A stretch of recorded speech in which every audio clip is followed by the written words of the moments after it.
Hello friends, welcome to our channel. So Pondicherry videos అన్నీ కూడా Nirmala Reddy world అనే ఛానల్లో చూశారు. ఇప్పుడు రైతు బిడ్డ నిర్మలారెడ్డి ఛానల్లో మ్యాంగ్రూవ్ ఫారెస్ట్ చాలా అద్భుతంగా ఉంటుంది. చూడని వాళ్ళు రైతు బిడ్డ నిర్మలారెడ్డి ఛానల్లోకి వెళ్ళి చూడండి. ఇప్పుడు మనం చిదంబరంలో ఉన్నాం. చిదంబరంలో ఒక ఫేమస్ టెంపుల్ అనమాట. ఇది మనకు చాలా చాలా లైఫ్లో ఒక్కసారైనా సరే దీన్ని మనం తప్పకుండా చూడాలి అనేలా ఉండే ఒక అద్భుతమైన ఈ గుడి. మనకి ఇక్కడ ఏంటంటే శివుడు నటరాజ స్వామి రూపంలో కనిపిస్తాడనమాట. సో ఇదేంటంటే దాదాపు 40 ఎకరాల్లో ఈ టెంపుల్ ఉందన్నమాట. ఎంత పెద్ద ప్లేస్లో ఉన్న టెంపుల్ని నేనైతే ఫస్ట్ టైం చూస్తున్నాను. ఈ ఆలయంలో ఇంకా మనం నమ్మలేని చాలా వింతలు ఎన్నో ఉన్నాయన్నమాట.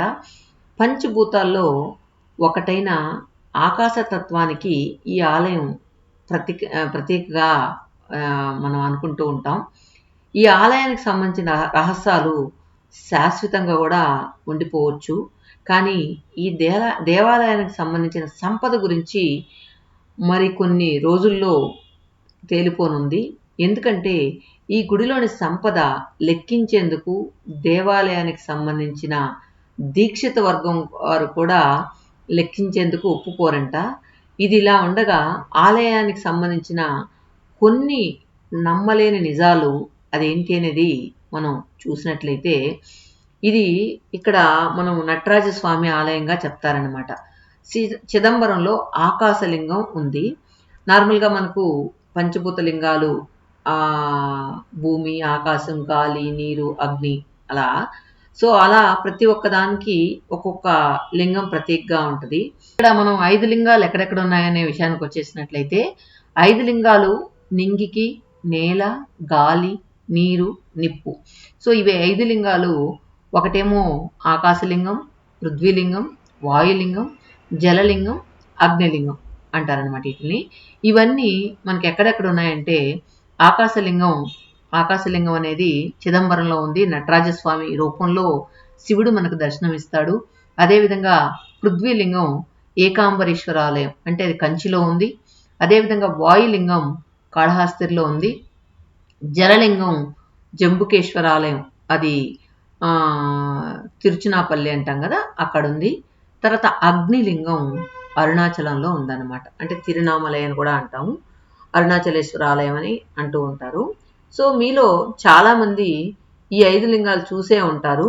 కొంతమంది ఏంటంటే ఒక ఇదిగా పెట్టుకుంటారనమాట. సో అన్ని లింగాల్ని మనం దర్శించుండాలి అని చెప్పి అనుకుంటూ ఉంటారు. నేనైతే తిరునామలై అంటే అరుణాచలంలో ఆ లింగం దర్శనం చేసుకున్నాను. ఈరోజు చిదంబరంలో నటరాజ స్వామి రూపంలో ఉన్న శివుడిని దర్శనం చేసుకోబోతున్నాను. అదేవిధంగా కాళహస్తిలో కూడా దర్శనమైందనమాట. ఇంకా 2 లింగాలు మాత్రం మిగిలి ఉన్నాయి. కంచిలో మట్టి రూపంలో ఉన్న శివలింగాన్ని నేను ఇంకా చూడలేదు, అది చూడాలి. తర్వాత జలలింగం ఒకటి చూడాలన్నమాట. సో 3 లింగాలు దర్శనం చేసుకున్నాను, ఇంకా 2 లింగాలు బ్యాలెన్స్ ఉందన్నమాట.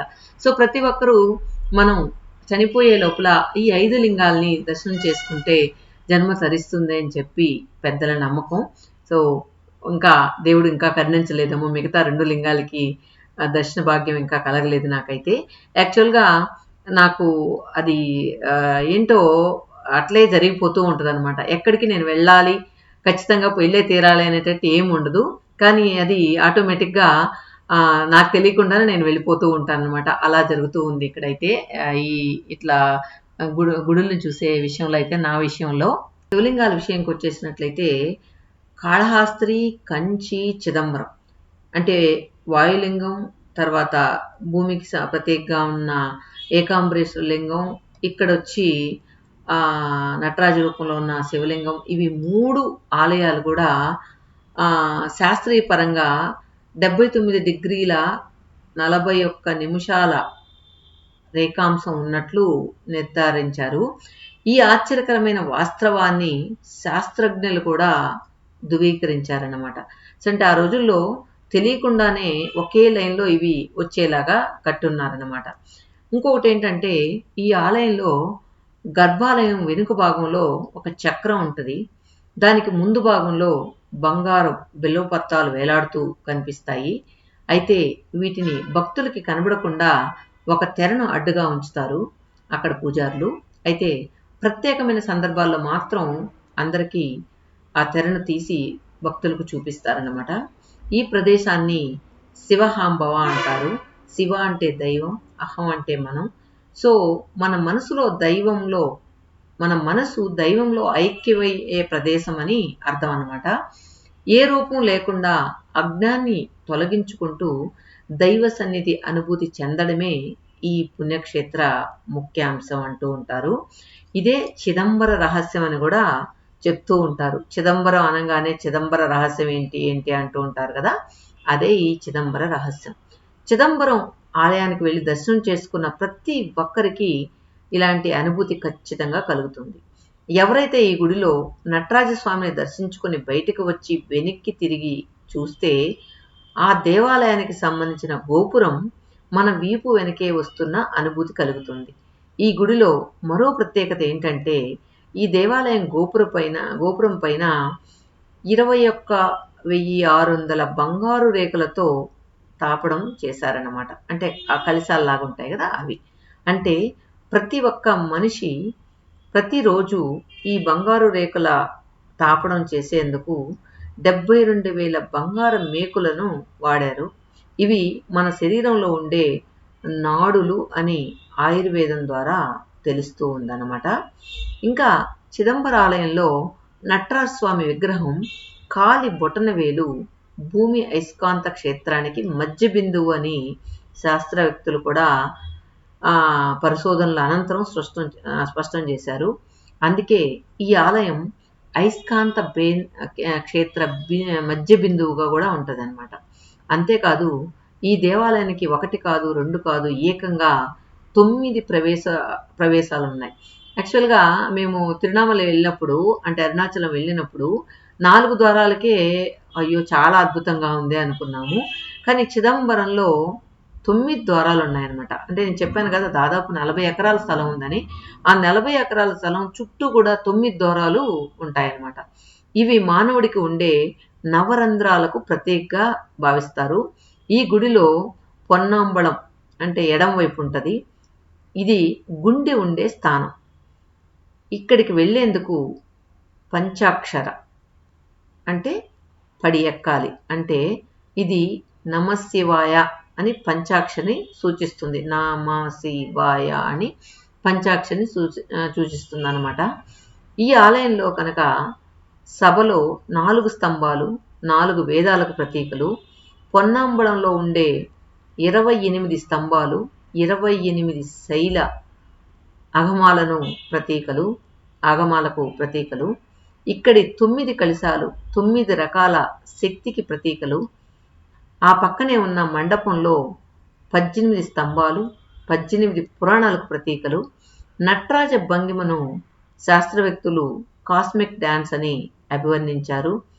ఇక మూలవర్ చెప్పిన ఈ విషయాన్ని శాస్త్ర సమ్మతాలని నిరూపించేందుకు పాశ్చాత్య శాస్త్రజ్ఞులు కూడా 8 ఏళ్లకు పైగా సమయం పట్టడం ఇక్కడ విశేషం అని చెప్పచ్చు. సో ఇన్ని అద్భుతాలున్న ఈ ఆలయాన్ని ఖచ్చితంగా మనం లైఫ్లో ఒక్కసారైనా కూడా దర్శించాల్సిందే అనిపిస్తూ ఉంటుంది. ఇంకా ఇంకొక విషయం ఏంటంటే ఇక్కడ ప్రవహించే నీరు నార్మల్గా మనకు పైనుంచి కిందకి ప్రవహిస్తూ ఉంటుంది నీరు, కానీ ఇక్కడ ఏంటంటే కింద నుంచి పైకి ప్రవహిస్తూ ఉంటుంది. సో ఇది కూడా ఒక చిదంబర రహస్యం అని చెప్తూ ఉంటారు. సో 8 years పరిశోధన చేసి గ్రహించిన ఒక వాస్తవాన్ని కూడా చెప్పచ్చు. సో మొత్తం కూడా ఈ ఆలయంలో వెళ్ళగానే ఒక పాజిటివ్ వైబ్స్ అనేది వస్తాయన్నమాట. మనకు వెళ్ళగానే ఒక ప్రశాంతంగా ఒక వల్లు తేలిపోతున్నట్లు అనిపిస్తూ ఉంటుంది లోపలికి వెళ్ళినప్పుడు. సో లోపల మేము వెళ్ళేటప్పటికి హారతి ఇస్తూ ఉన్నారు. హారతి ఇచ్చేసి 12 o'clockకి క్లోజ్ చేసేస్తారనమాట. ఆ హారతి ఇచ్చే టైంలో ఆ శబ్దాలు గుండెలో టంగ్ టంగ్ టంగ్ అంటూ ఉంటే నిజంగా మైమర్చిపోతారు అందరూ, అంతలా ఉంటుంది. సో వీలైతే కనుక హారతి అంటే గుడి క్లోజ్ చేసే టైం కానీ వెళ్తే కనుక అది ఖచ్చితంగా చూడొచ్చు. ఆ ఫీల్‌ని మీరు ఎంజాయ్ చేయొచ్చు. నిజంగా ఒళ్ళు పులకరించిపోతుందనమాట. తన్మయంతో ఒళ్ళు పులకరించిపోతుంది. సో, దాదాపు మేము ఒక ఎంట్రన్స్ నుంచి ఇంకొక ఎంట్రన్స్ వరకు చాలా దూరం ఉంది. అలా నడుచుకుంటూ వెళ్ళి దర్శనం చేసుకున్నాం. సో, మెయిను ఒక ఎంట్రన్స్ దగ్గరైతే చాలా దగ్గరగా ఉంటది. ఇది చాలా దూరంగా ఉంది. సో, ఇలా నడుచుకుంటూ వెళ్తే చుట్టూ ఉన్న ఆ చిన్న చిన్న టెంపుల్స్ అన్నీ కూడా చూసుకుంటూ వెళ్ళొచ్చు. సో, కాళ్ళు కాలిపోకుండా మధ్యలో ఒక స్టోన్‌లో పెయింట్ యేసుంటారు. అక్కడికి గాని నడిస్తే గనక కాళ్ళు కాలకుండా ఉంటాయన్నమాట. ఈ విధంగా. లేకపోతే కాళ్ళు ఆ రాళ్ళకి సెగకి మలమల మాడిపోతాయి. సో, తర్వాత మేము రిటర్న్ వచ్చేటప్పుడు ఆ అమ్మవారి ఆలయం కూడా దర్శించుకొని బయట వెళ్ళానన్నమాట. సో, ఇక్కడ ఖచ్చితంగా ఈ గుళ్ళో మొత్తం తిరిగి చూడాలంటే ఒకరోజు ఫుల్‌గా పడుతది. ఏదో అలా ఎళ్ళామా, దర్శనం చేసుకున్నామా అలా గాకుండా 1 డే ఫుల్‌గా స్పెండ్ చేసి అన్నీ తిరిగి చూసి అక్కడెక్కడ ఏమేమి ఆలయాలున్నాయి అన్నీ తిరిగి చూసి, ఆ 9 ఎంట్రన్స్‌లను కూడా చూసి, ఆ కట్టడాల్ని నిజంగా తన్మయంతో పరవశించిపోవాల్సిందే. ఆ కళా నైపుణ్యాలన్నీ గూడా చూసి.